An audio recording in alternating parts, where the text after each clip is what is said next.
it was a big trauma for me to come. I mean, I always considered coming here more of a trauma than anything else I had experienced up until then, which is probably not true, but it was certainly more conscious that I was very much wrenched from an environment that I really wanted and loved. And suddenly I was a Holocaust survivor, which I didn't even know. And I was pointed to, and I was my father. I wasn't aware of any specialness in Sweden. And suddenly I was special because I was Michał Klepfish's daughter, and there were these terrible, frightening memorials. It wasn't much fun. It was much fun. We came here April 11th. Now I know for a fact that, and there were usually at the time numerous memorials, they were called academias, that my mother went to one already just a few days after landing here. Whether I didn't go with her to that one. Whether she went to others and I was taken, I don't remember. I remember probably the first one was probably the year after. And I found them very frightening. I think I was very, very shy. I mean, my experience here made me, I don't think I was that shy in Sweden, but I was very shy.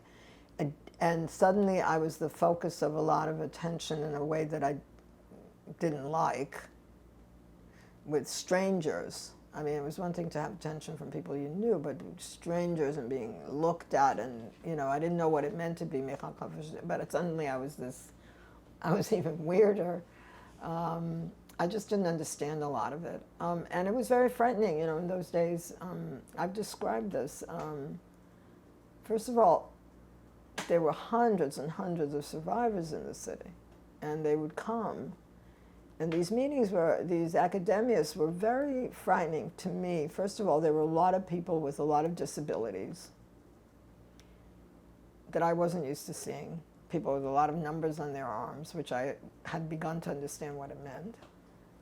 And the talk from the podium was very, very unguarded. Talked very much about tortures and camps, and I mean, there were always performances of songs from the war years and ghetto lieder, and always you didn't applaud because it wasn't a performance, it was a memorial. And at the same time, there would be people who were openly just weeping out loud. I mean, to a 9-year-old, that's a pretty scary scene.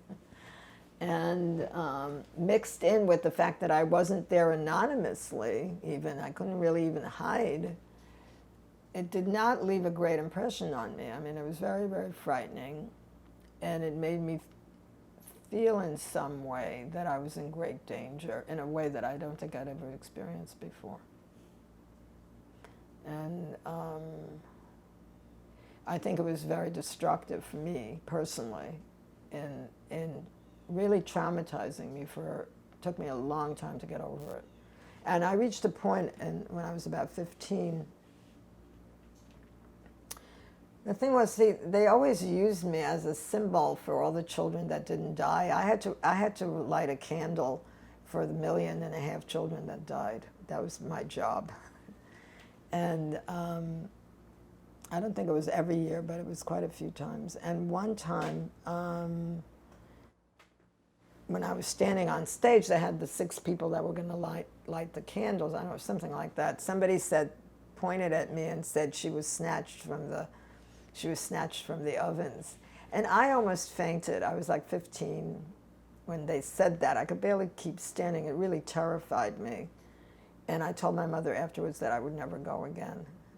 And my mother, who was very conscious, I mean, she wanted me to go to these things. She felt it was an obligation. Surprisingly, didn't fight me on it. So she must have understood that they went a little bit too far. And I didn't go for many, many years. And even now, I just go to the one place I go is Der Stein, which is on 83rd Street. I won't go to, I went a few times. I hated, there was a period where every politician would show up at one of these things and make a pitch. I just hated it. I just thought it was hypocritical. I just thought it was, I don't know, it made me really angry. I just wanted to stay away. I didn't feel it was like real paying tribute. And so I go to the Stein, which I think is usually very simple, and there's not too much fanfare and stuff, and we do our shtick, and I'm very happy, and it's actually usually on the 19th, and that does it for me.